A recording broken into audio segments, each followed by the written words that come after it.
Also, during the discussion related to credit derivatives, we have understood the main application that can be achieved using these new derivatives instruments. So asset diversification, I've just given you a simple example through the use of a credit default swap. Credit risk management, we have seen, I mean, if a bank is doing that for an hedging purpose, that's exactly credit risk management. Efficient use of economic regulatory capital. That's what we have talked about. Efficient use of line of credit, we'll see better when we'll explain how a synthetic securitization works. Tailor-made products is the example of the credit linked note. When, the banks and also the investor wants to have a customized product, for example, given tenor, given credit risk, and so on. Relationship bank-customer. That's very important, and we'll see better under the synthetic securitization, but let me give you an example, just now. If you've got a loan of, I don't know, fiat in your balance sheet, and you want to basically hedge or get rid of the risk of fiat, what is an alternative if you don't have the credit derivatives market? That's simple. You just sell the loan. No? But in order to sell the loan, you are supposed to have an efficient secondary loan market, which, especially in Europe, doesn't exist. In US it exists, but it's different. And anyway, that's very important. Even if you are able to sell the loan, in order that this selling is possible, you have to notify Fiat in order Fiat to accept that the loan is sold. Without the consent of Fiat, you cannot sell the loan. Okay? Which could be a problem if you want to maintain the relationship from a commercial perspective with Fiat. Because I don't think that Fiat or whatever company will be happy to understand that you have provided the company with a loan and you decide to sell that loan. So you risk to lose your customer. Whilst with the credit derivatives, when you hedge the fiat risk, in this example, you don't have to notify Fiat anything. You just do it. So also from like a bank-customer relationship, these are very, very useful instruments. And we'll see later the main application related to synthetic securitization. Now, in this second part of the lesson, before we talk about synthetic securitization, let me explain some pricing elements of credit derivatives. Or better, let me explain how the credit risk could be priced. Because at the end of the day, pricing a credit default swap is pricing the credit risk of a given company. That's it. And it's also better than pricing a bond in this way, because you are pricing only the pure credit risk. Whilst when you price a bond, you have to take into account also of the interest rate component. No? So you have to do like a value at risk analysis of interest rate shift and so on. Whilst here, when we talk about credit derivatives, the only thing that matters is the credit risk of that company. So when you have to price a credit default swap, you have to price the pure credit risk of that company without taking into account what happened to the interest rate. Okay?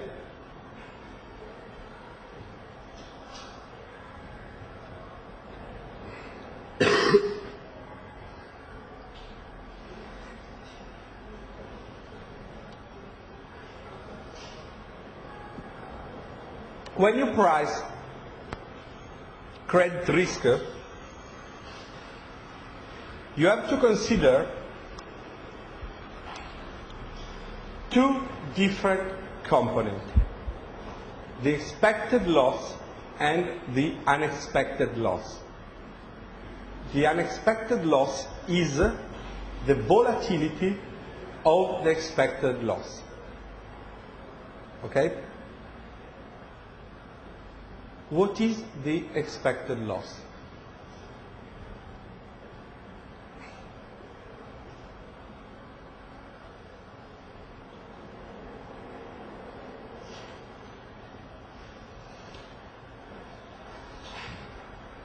We can define the expected loss through this expression.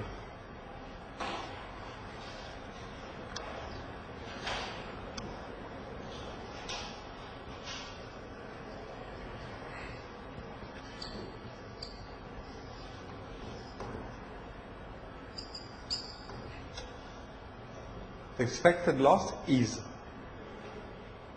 the probability of default of a given company, of a given reference entity, that multiplies this expression with this parenthesis, which is called the severity of the loss. What is the severity of the loss?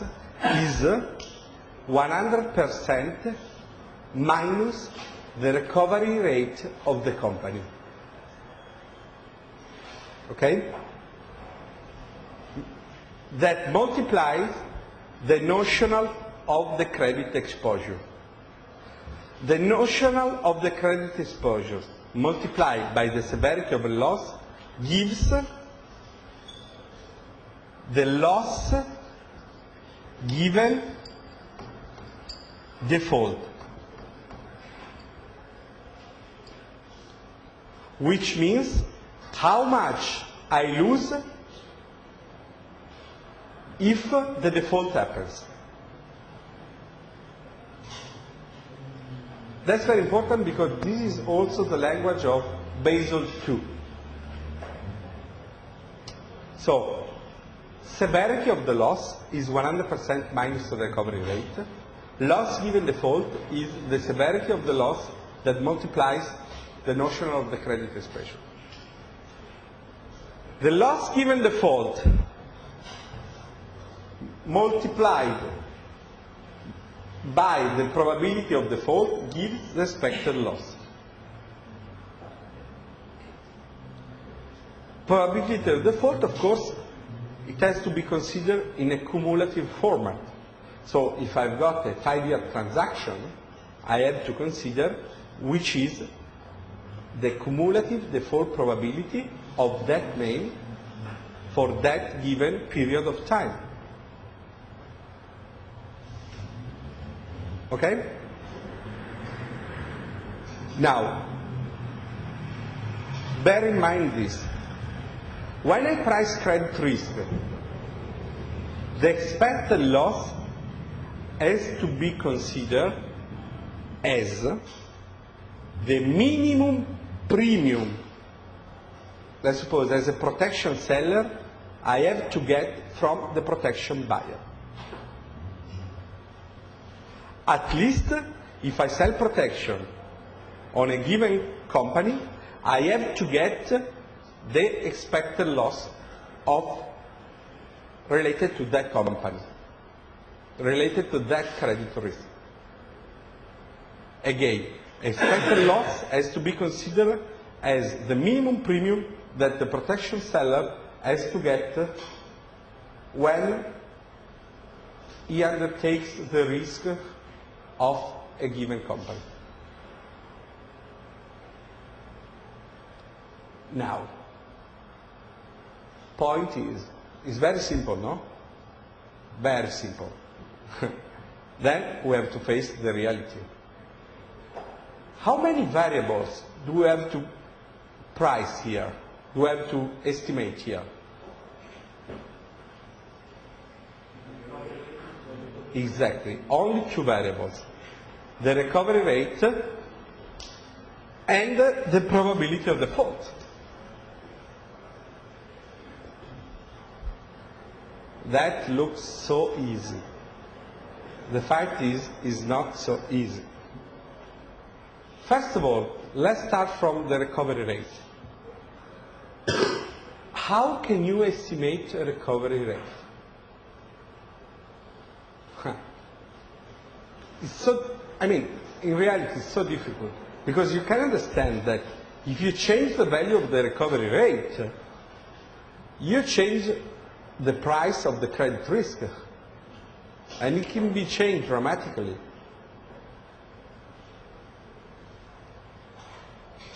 If I say, using a recovery rate of 70%, is that a conservative way or an aggressive way to price credit risk? Why is aggressive? 70. Is a quite large recovery rate. I think that in principle I can agree with your colleague. But what is the hypothesis that your colleague is doing, saying that 70% is an aggressive recovery rate? No. Let's talk later. When you say that, what is your position? Are you a protection buyer or are you a protection seller? When you say that 70% is an aggressive recovery rate. Are you a protection buyer? No. You are a protection seller. Because if you say the recovery rate is 70% and I'm a protection seller, what I'm doing is I'm decreasing the premium that I need to have if the probability of default is the same. Is that correct? But look at that. If I do credit derivatives to do trading, sometimes in my trading book I've got more short position than long position. What does it mean? I could, when I do I sold protection on this, I bought protection on this, I'm just doing trading. I can have a book in which my short position, which is buying protection, are larger than the long position.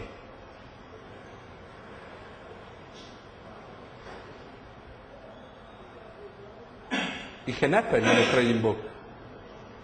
If it happens, 70% is a conservative way to price the credit risk. Because you are a protection buyer. You understand this? 70% is aggressive if you are more long than short. So if you are more protection seller than protection buyer. But if the other way around is true, you are more conservative. Is that clear?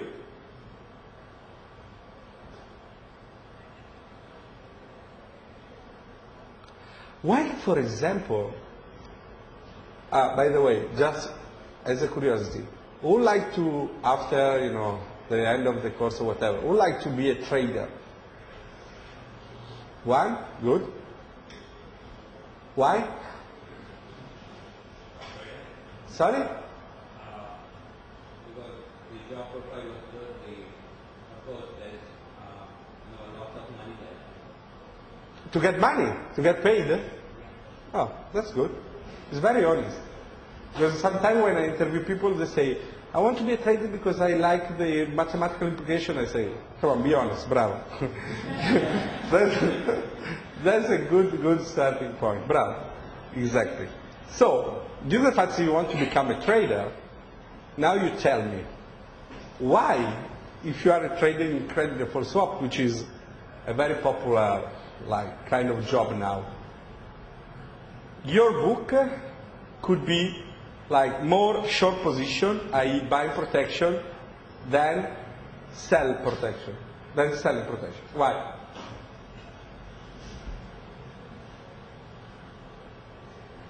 I mean, let's suppose that this is a job interview. You started very well, now you have to go ahead.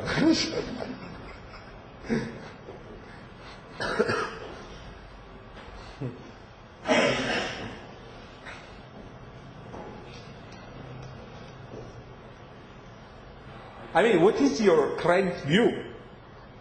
If you look at your position, you have bought more protection than sold.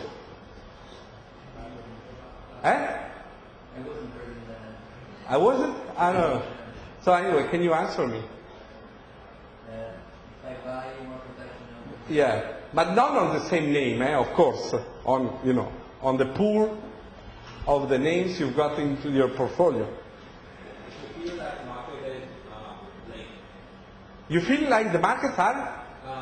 giving more, the recovery rate is higher.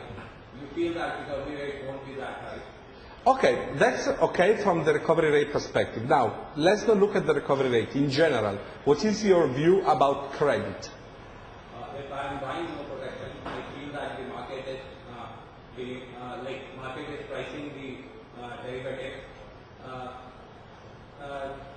If I am buying more, that means market is pricing it less than what I feel, than what my. That meaning that let's say from a credit view, you are feeling that there will be a spread widening or spread tightening. You have to answer. Okay. If I am buying more, Yeah? that means it should spread as in which spread? So you're feeling that is spread widening will happen or tightening? Which spread are we talking about? The spread of in general. In general, as an interest rate spread between spreads. Okay. Who answered this? Spread are widening or tightening? Widening, exactly. Because you are saying, okay, I'm more buyer of protection because I think that later on there will be like a kind of, the market will melt down or something. So if there are a lot of defaults, you get more money. So your view is negative about, in general, credit. Then, of course, you are protection seller on some names because you think that for these names, the quality is good and they will not be affected. But in general, your view is that the spread will widen. If the spread will widen and you are more protection buyer, just to go back to this point, and you've got a 70% recovery rate, that's conservative. You know what I mean? Because it's the other way around as a protection seller.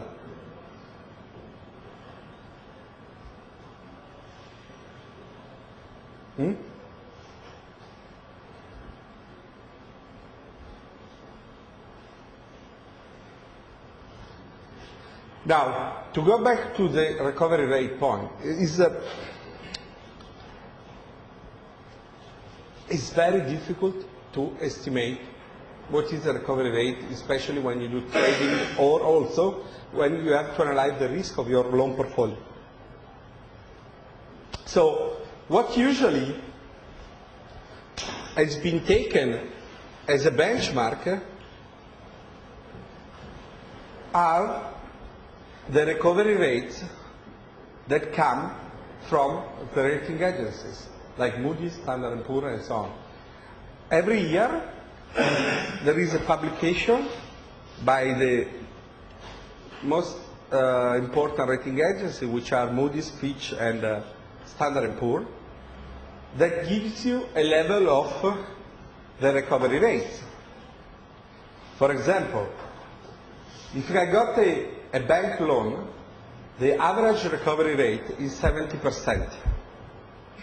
If I got a senior unsecured public debt, which is usually a normal bond, the recovery rate is around 51%. But have a look at that. Have a look at the measure of the standard deviation. The standard deviation is 26%, which is very high. So what does that mean? That, in general, you have to be, let's say, more conservative, let's say in the case mentioned by your colleague. Meaning that what the investment bank usually do is just to have, let's say, an exogenous recovery rate, which is around, let's say, which is between 30 and 40%. So usually when you estimate the value of a credit default swap or in general credit risk, you use this range of recovery rate. And that comes from taking into account the official statistic of the rating agency, but applying a haircut due to the fact that the standard deviation is high. Okay? So usually this problem is solved like just put a recovery rate and let's say annually or every 6 months, just, maybe updated, that's it. So we got the recovery rate. Again, the recovery rate depends upon what kind of credit exposure you got. If you got a bank loan, the recovery rate will be higher. Why it will be higher? Because usually the the loan is secured. What does mean secured? Meaning that the borrower has to put collateral in front of his loan. So you've got the bank usually receive a guarantee for this loan. That's the reason why it's called secured. Secure meaning that the bank has got some collateral. Okay? Whilst if you got like a normal plain vanilla bond, that unsecured. Because if it defaults, we'll see, it defaults. And you don't have any collateral. Then you've got usually a third category of securities, which is the subordinated debt, which is very, very popular. And the subordinated debt has got a recovery rate which is lower than the bank loan and the plain vanilla bond. You see here, on average, is 31.66%. So the most popular categories to look for a recovery rate are the bank loans, the senior unsecured public debt, i.e. plain vanilla bond, and subordinated public debt, i.e. subordinated bond. Does everyone know what does it mean? Are you in the lesson of the afternoon or? Okay. Now, does everyone know what is a subordinated bond? You? Yeah. When someone else has another bond has a prerogative to pay. Exactly. So this someone else is the one who owns the senior unsecured bond. Exactly.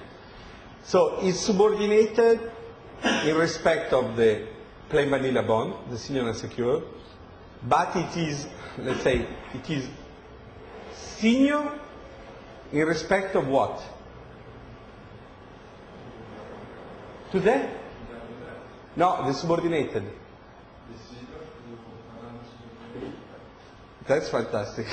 That's smart. But in general, you say that it's senior if you compare to the equity of the company, to the shares of the company. So if a company goes bust, the first one who will get paid will be the bank, the banks, because they provided bank loan and they got the collateral. Second, senior unsecured bond. Third, subordinated bond. Fourth, shareholders. Okay? For example, Enron, I don't know about the bank loans, to be honest. I saw that it was around 50-40%. Seniors, the normal bonds, the recovery value was 15%. Subordinated was 8-9%. Equity, almost zero. Just to give you an idea. And similar. What about Netherlands and PIC? What about? Netherlands and PIC. I don't know exactly, because mezzanine is not, let's say, public debt. So it's very difficult to understand what is the recovery value. Whilst for bonds it's easy, because you've got a market. So I don't know. Also because, remember one thing, Enron is a US company. So this kind of, let's say, way to finance is more European. So,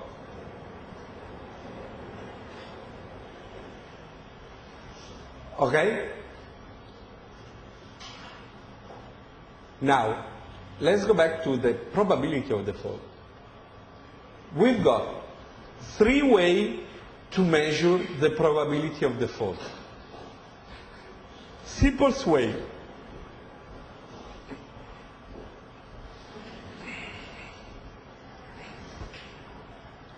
Rating approach.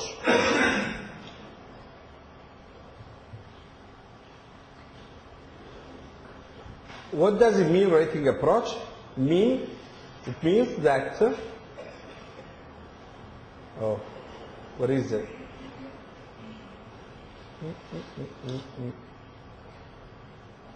Here. That's what we have observed yesterday. You get your transition matrix, and you estimate on the basis of the rating agency data what is the probability of default for a given period of time. Okay? But this approach is not anymore used to price credit. It was used like at the beginning of the market, but now no one uses. And also because, that's my personal opinion, and so the rating agency will always deny that. But my personal opinion is the following. Look at the way a transition matrix is done. Look at, for example, a double B name. What's the probability of default? 1.22%. The way the transition matrix is structured can cause some problem, because that's my personal opinion, but it adopts, let's say, a Markovian hypothesis. That means that the past doesn't count. Meaning what?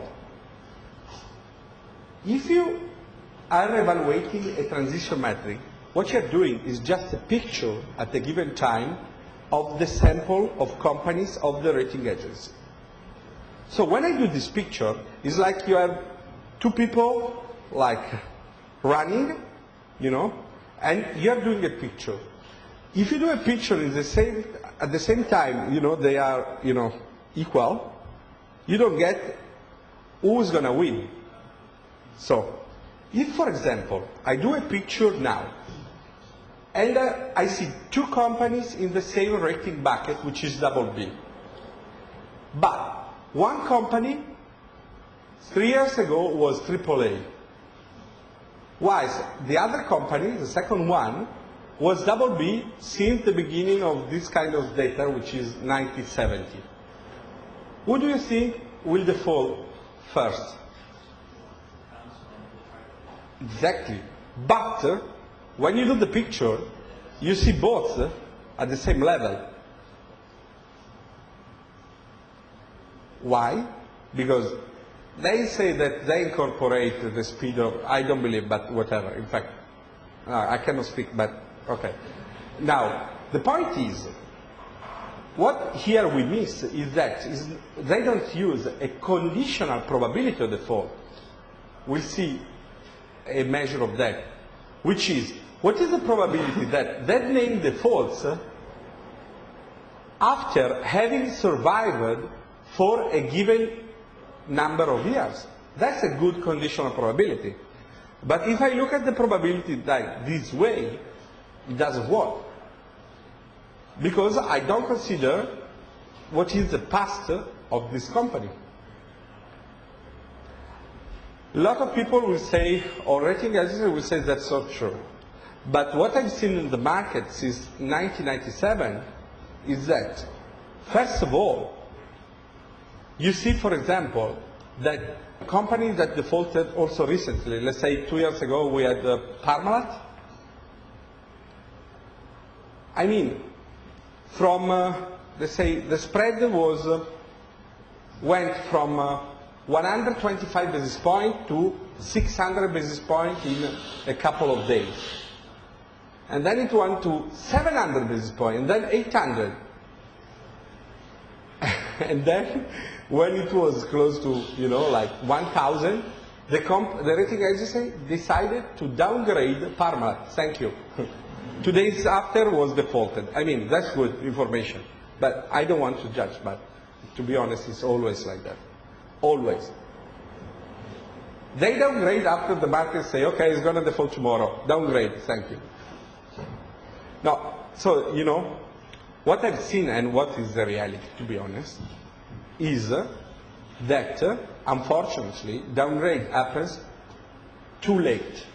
After the market has already decided the company will default.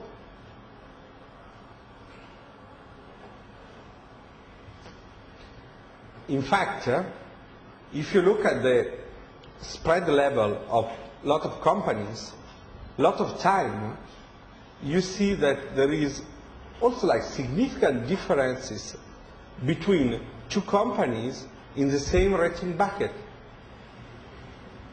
So you can see a single A that pay, I don't know, 70 basis points for a 5-year term risk, and another single A that pay 95 basis points, which is a huge difference.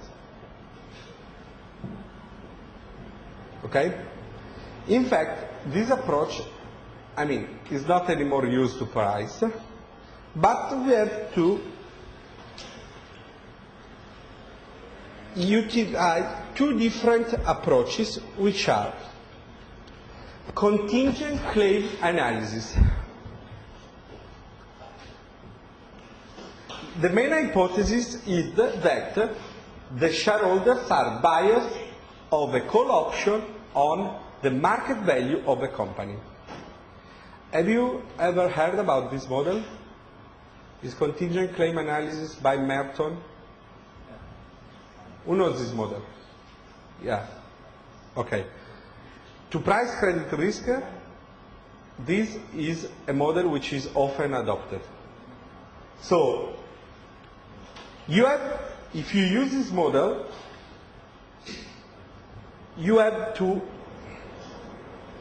estimate three main variables, which are the market value of the company, or better, the market value of the asset of the company, the volatility of the market value of the asset of the company, and the liability structure. Okay? Now, this model was done in the middle of the 70s. The problem is to translate this model and to make it applied to the credit risk market. That was never done until a company called the KMV found a way to translate this model, which usually is used for equity, as you know, also for credit risk. What was like the kind of methodology they discovered is that you can infer the market value of the asset of a company and the volatility of the market value of the asset of the company using the market price of the share of the company and the volatility of the share price of that company.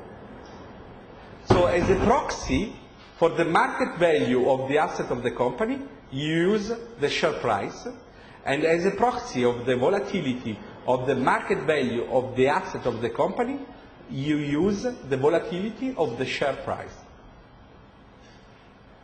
Okay? So to estimate the value of the asset of a company, use the price, which is a proxy, but that's the way it works. Of course, all this model is based on the fact that you got a normal distribution of the market value of the asset, and you've got a default point. That's the reason why, from one side, you have to evaluate the market value of the asset and the volatility of this market value, and the other side, you have to evaluate the liability of the company. Because, to put it in a simple way, what does this model say? It says that if the market value is not enough to pay debt, the company defaults. It's easy, no? So, when the company defaults, when the company reaches the default point. And, of course, the default point is correlated in a positive way to the liability of the company, of course. The higher are the liability, the higher will be the probability of default. And is inversely correlated to the market value. I mean, the higher is the market value, the higher the possibility of paying the debt of the company, the lower the default probability. And how the volatility of the market value affects the model? That's a normal distribution. If the volatility of the market value increases, the normal distribution, becomes like lower, it's got fatigue, and the area which represents the probability of default becomes higher. So the higher is the volatility, the higher is the default probability. Because you can have a company which has got like good returns, but the volatility is higher. So it can happen that at a given point it doesn't have any more money to pay the liability. Okay? So again, the default probability is inversely correlated with the market value of the asset and the volatility, and the market value of the asset, and is positively correlated to the amount of liabilities and the volatility of the market value. Okay? The area in gray represents the probability of default.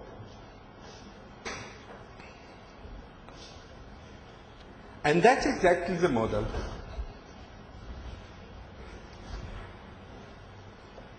From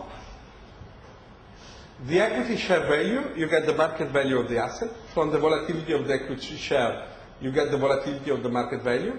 From the book value of the debt, you got the default point.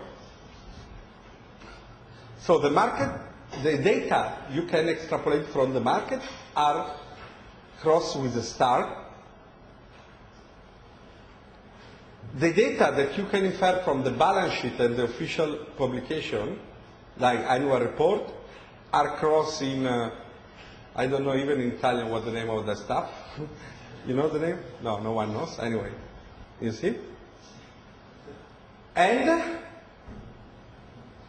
you see that if you got like this value, you can get the default point, and you'll find a measure which is called distance to default.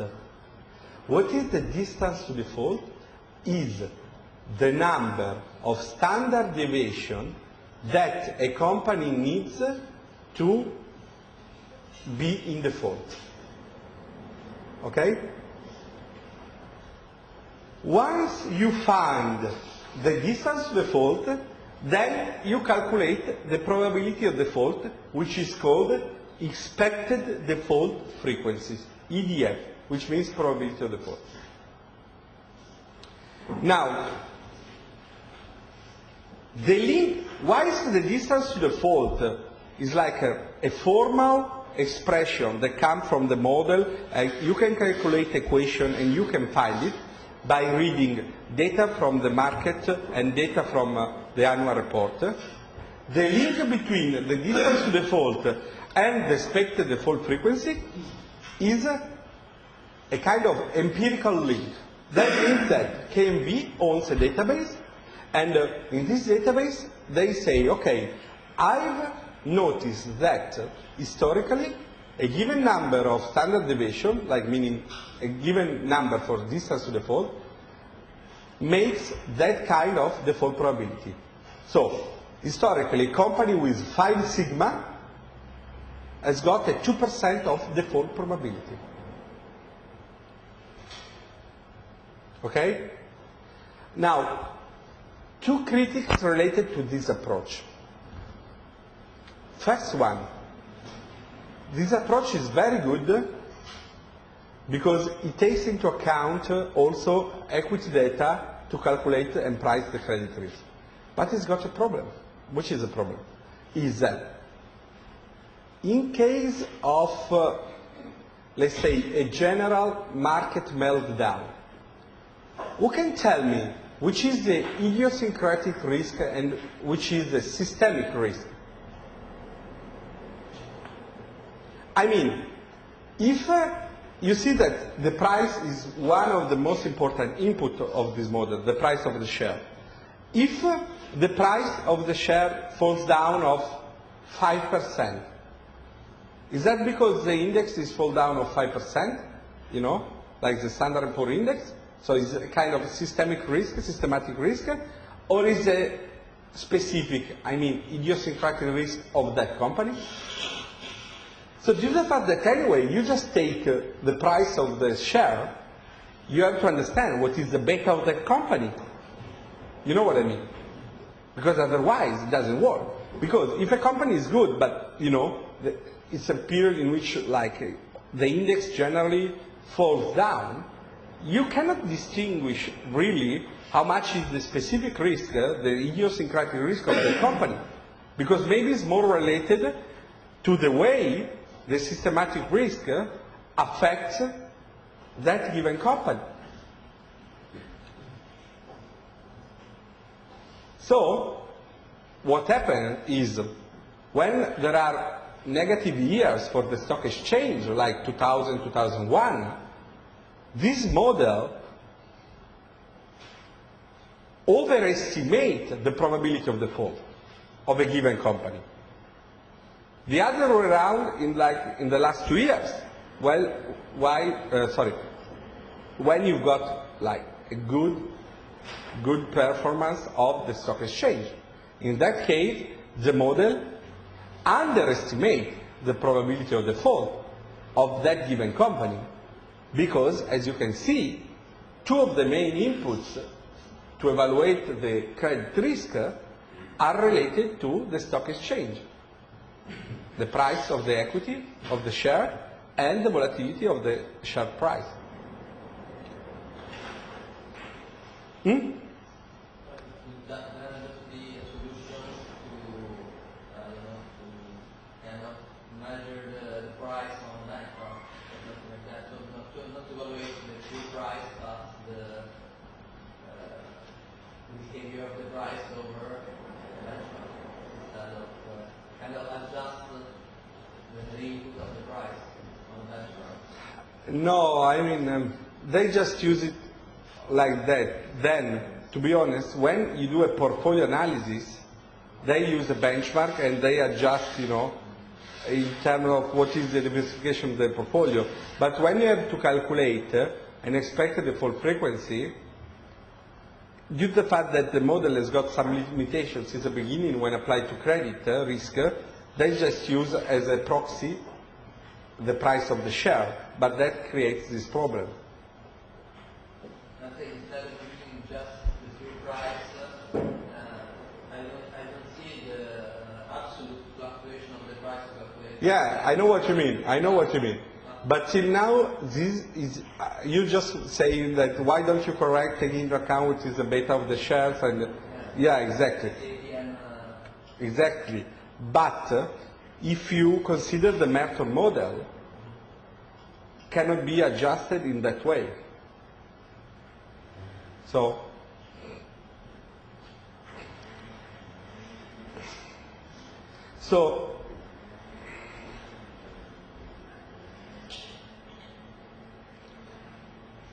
let's see this example. Let's work on. You can see here now the red line is the implied rating based on the expected default frequency given by K and B. So in good years, you see that the implied rating is better than what? The official ratings given by Moody's and Standard & Poor's. You see blue line is Standard & Poor's, green line is Moody's. So for example, let's say here, which is August 2000, for KMB and Moody's and Standard & Poor's, the implied rating was like A-. Here you can see the default probability, expected default frequency. So for example, here, the default probability is 0. Let's say 30%. Okay? Then what happened? You see that always the expected default frequency better, the rating implied by the expected default frequency by K and B is more conservative than the official one. And here again, you see what I told you before, that from single A-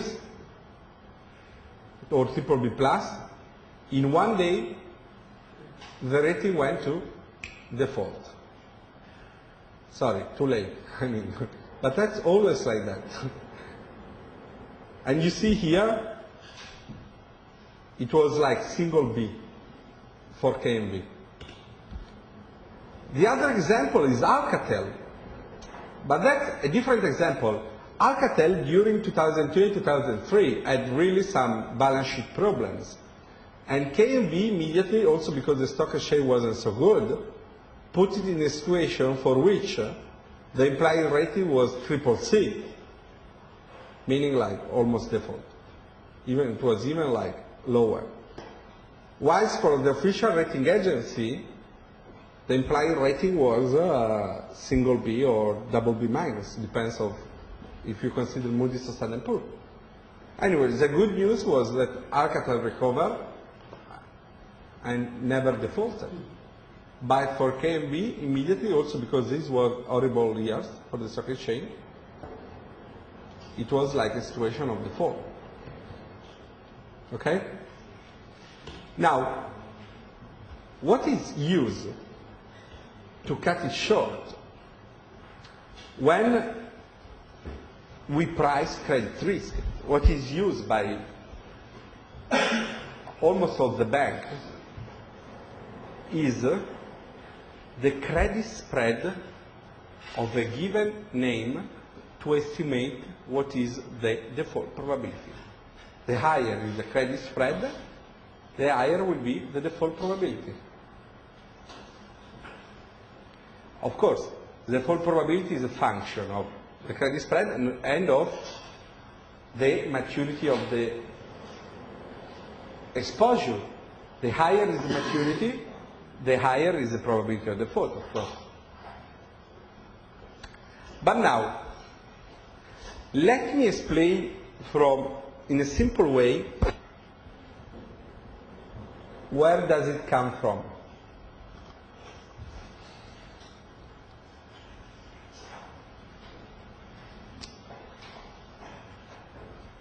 This is called the default probability that is usually inferred through the credit spread is called risk neutral default probability. Why is risk neutral? Because the hypothesis underlying the extrapolation of this default probability is that the investor is risk neutral. Let's see why.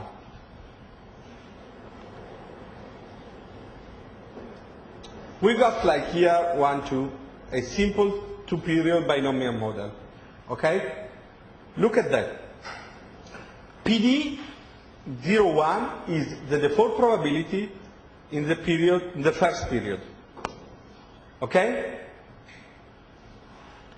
PND 01 is the probability of survival, so of no default, in the first period.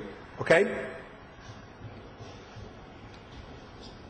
S1 is the premium, the spread of a credit default swap on that given name. R is the recovery rate, recovery value.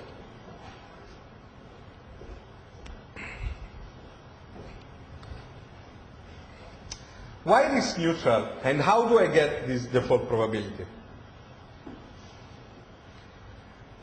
Let's suppose that we are in a no arbitrage market and that the investor is risk neutral.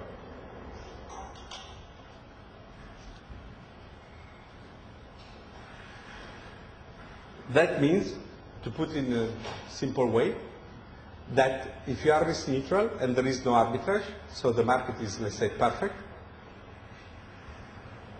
what you expect to get, to achieve, let's suppose if you sell protection, is what? Is what you expect to lose. Okay? Risk neutral because in theory, if you are risk adverse, what you expect to gain is higher than what you expect to lose. But the format in which you extrapolate the default probability is risk neutral. So, because that's a simple way to calculate the risk. If you look at just at the first period of that binomial chart, and if you are a protection seller, what do you expect to achieve, to gain?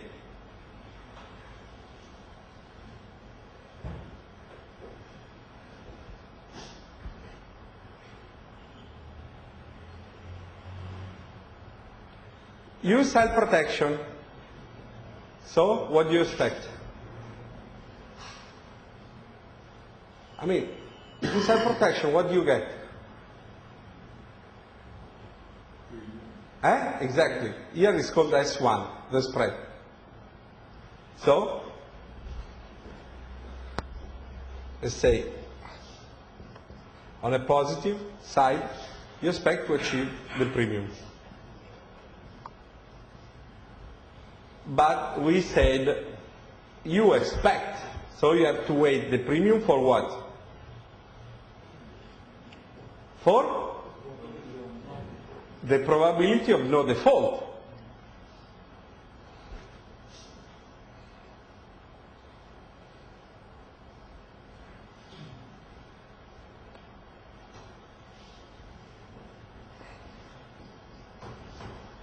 Okay? Now, what do you expect to lose?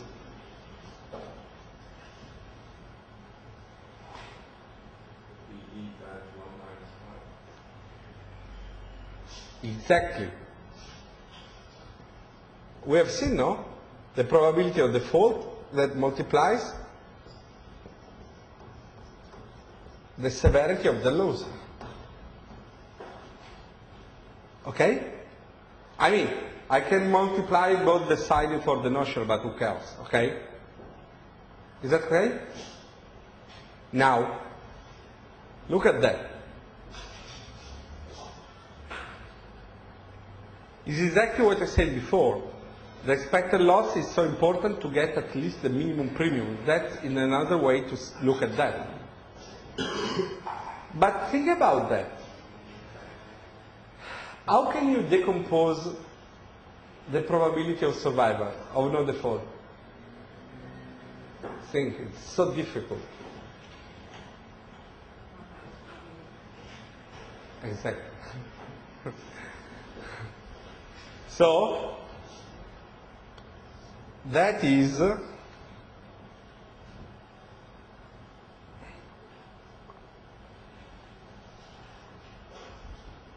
no? So guess what?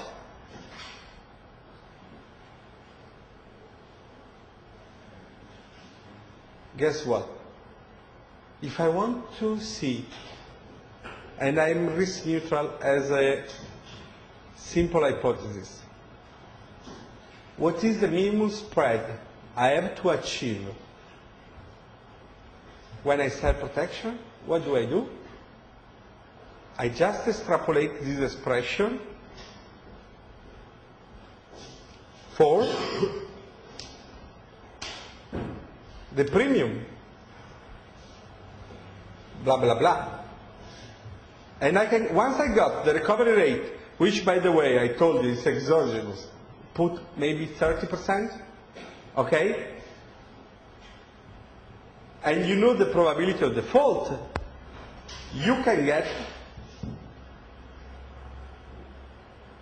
the theoretical premium that you should achieve as a protection seller. Okay?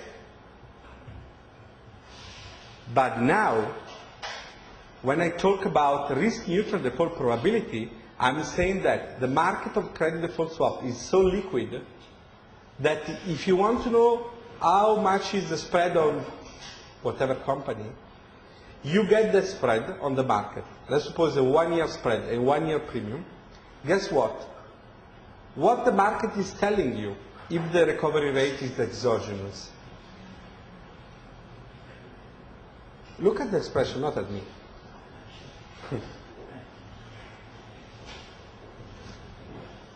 You understand the point? I was telling you that you can infer the default probability from the spread. You remember? So guess what? If the recovery rate is exogenous, 30% level, what do I have to do?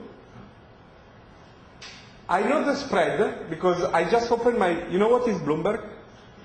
Bravi. That's a good start for a job.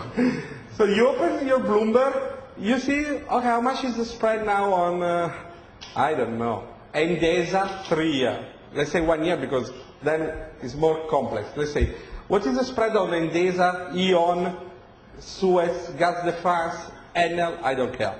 1 year. Guess what? Open your Bloomberg and you say, wow, 10 basis points. Guess what? What is the recovery rate that the market price? Usually 30%. Guess what? 10 basis points, 0.10%, 30% recovery rate. You extrapolate from the probability of default, you got the risk neutral default probability. You got what the market is thinking about the credit risk. You got in a percentage what is the probability of the default that the market assessed for that name.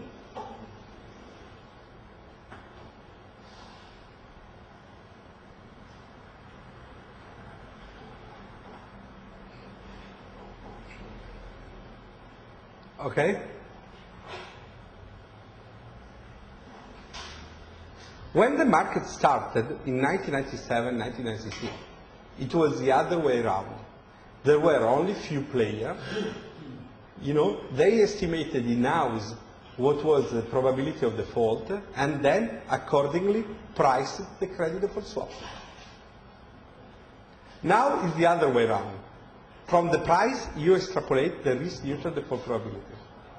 So you got at any moment the perception of the credit risk from the market about that given name.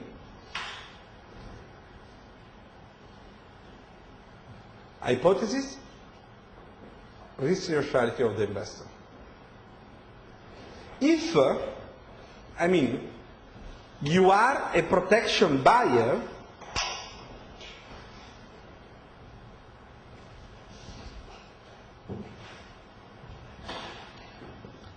it is exactly the same. The only thing that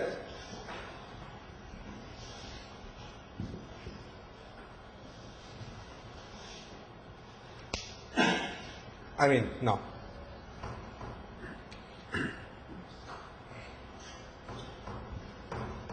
If you are a protection buyer, what you expect to gain is this, and what you expect to pay to get this is this. Because that's your cost, and that's what you expect to get if the default happens, which is your position in terms of credit risk view if you are a protection buyer.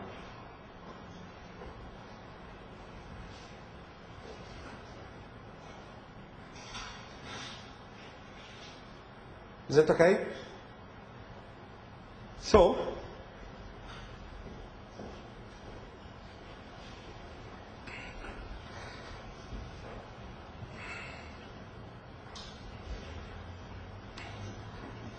just to recap, look at that chart. There are two components related to price of credit risk: expected loss and unexpected loss. The expected loss we have analyzed. Now we have to find something about the unexpected loss, which is the volatility of the expected loss. How can you calculate the unexpected loss? The unexpected loss is a function of a diversification of the portfolio.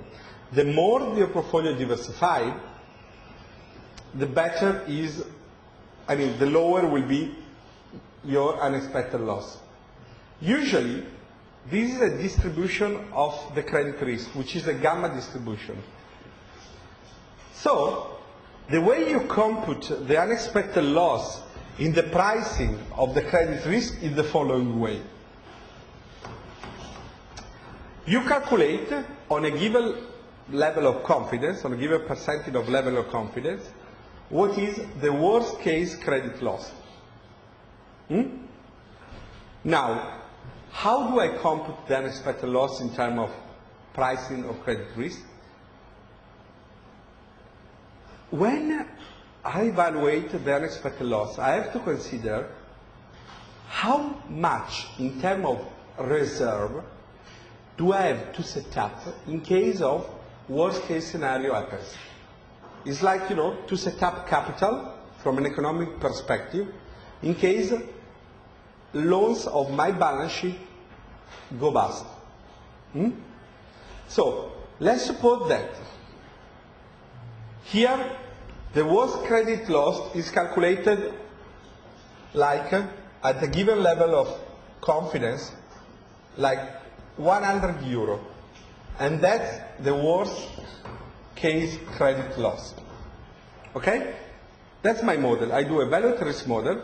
The worst credit loss is that figure, and I said, okay, I have to set up 100 euro of reserve because I calculated that with a given like 99.5% level of confidence, the probability to lose that amount is I have a probability to lose 100 euro, which is the worst case default probability. Okay? So I calculated, I do my Monte Carlo simulation, whatever, and I've noticed that in the 0.5% of cases, I can lose up to 100 euro. Okay? So as a bank, I have to say, okay, this 100 euro will be my reserves. But now, you see that here in that chart, there is also the expected loss. Let's suppose the expected loss is 10 euro. That expected loss I've already gained, from my exposure. Like if I've given a loan, I got the interest. If I am a protection seller under the credit default swap, I get the premium, which is, let's suppose, 10 euro. Okay? Now, the unexpected loss is the difference between the worst case credit loss and the expected loss.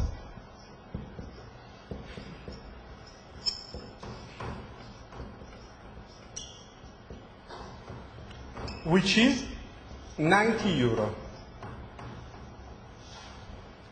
Now, what the banks do is the following. They calculate the cost of capital through the classical securities market line of the capital asset pricing model. So you remember the expression, like the cost of capital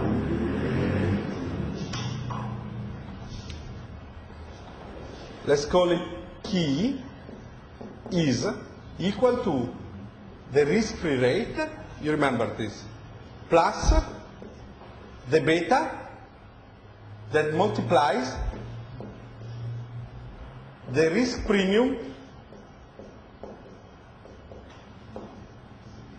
of a given company. You remember this. That's the securities market line. That is a way very popular to calculate the cost of capital, as you know. If I estimate that my cost of capital is, I don't know, 10%, that means that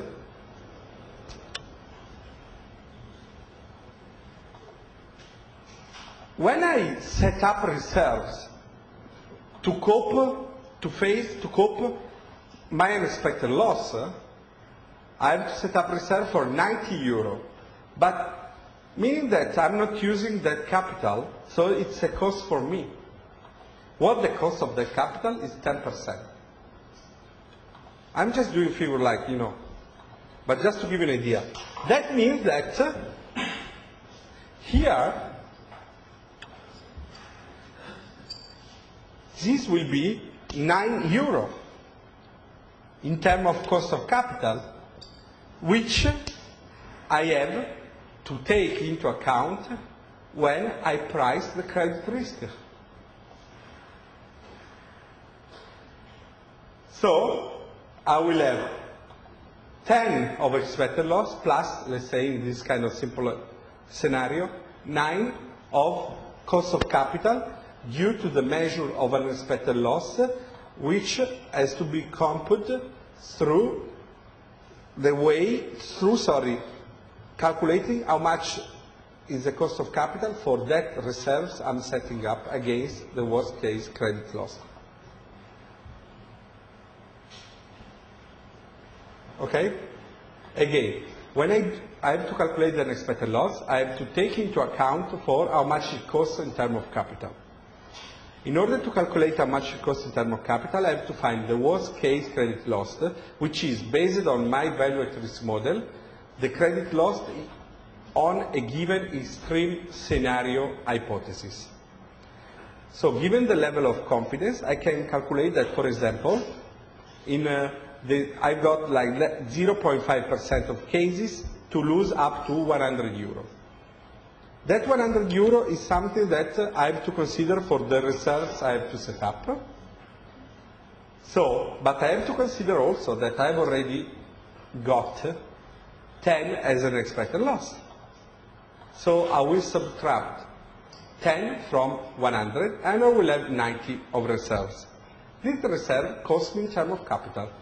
I calculate what is the cost of capital using the securities market line, and that's the impact of the unexpected loss in terms of pricing the credit risk.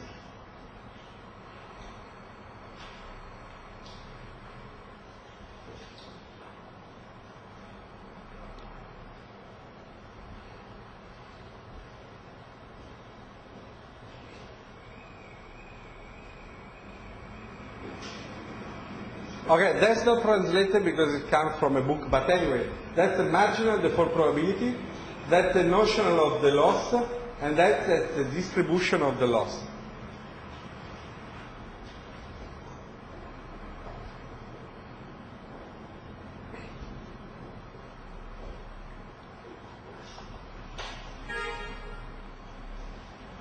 Now,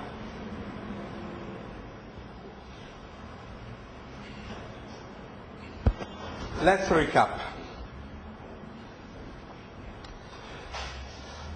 Right side of the chart, the components, the determinants of the expected loss. So,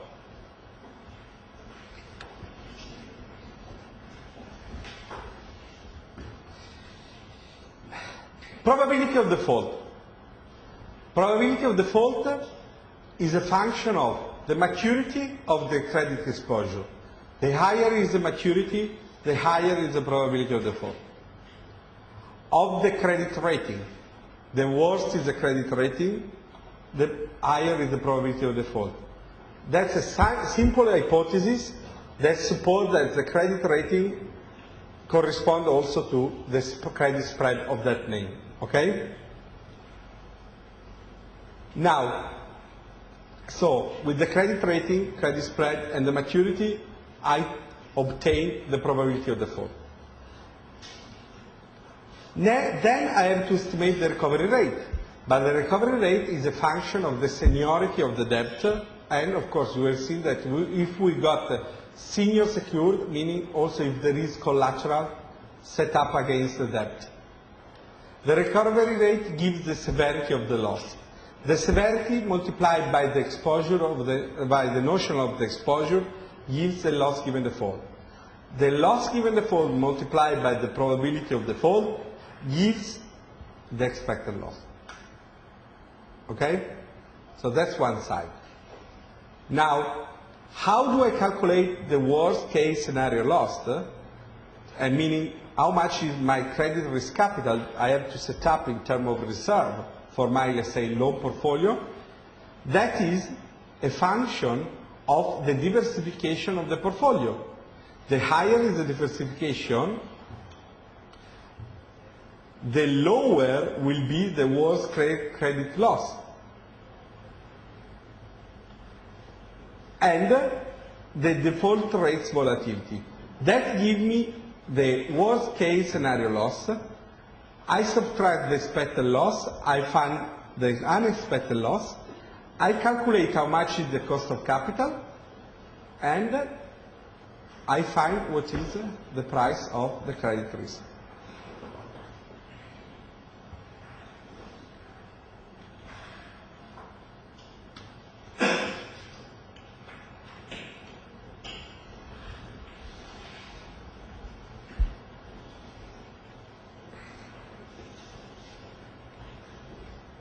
Any question?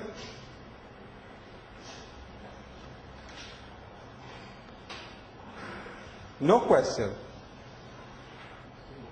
Please. So finally, the price was 10 plus 9. Yeah, just in this stupid example, yeah. Which, of course, if you, let's say, you have to price the credit risk, you have a loan book, you want to hedge, or you want, just manage a loan book, you have to take into account the capital charge. Because if I have a loan book, it's not enough the return I get from giving a loan to hedge my risk, but you also have to consider, to set up reserve in case, something bad happened to my portfolio. But, of course, just to be precise, if I, for example, trade credit derivatives only for a trading purpose, I don't consider the unexpected loss. Because my trading position is usually like 1 day, 2 days, 3 days. So you consider only the premium calculated in the way I told you.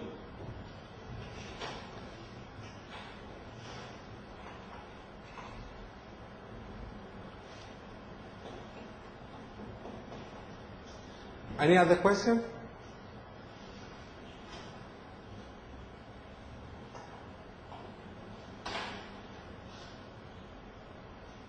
Nothing? Okay, now, next lesson we'll analyze the synthetic securitization, and then after that we analyze the cash securitization.